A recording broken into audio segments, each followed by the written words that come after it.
بسم الله الرحمن الرحيم ولله ملك السماوات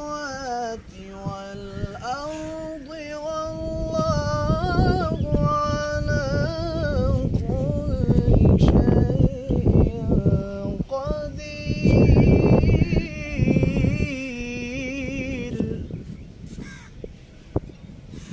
إن في خلق السماوات والأرض واختلاف الليل والنهار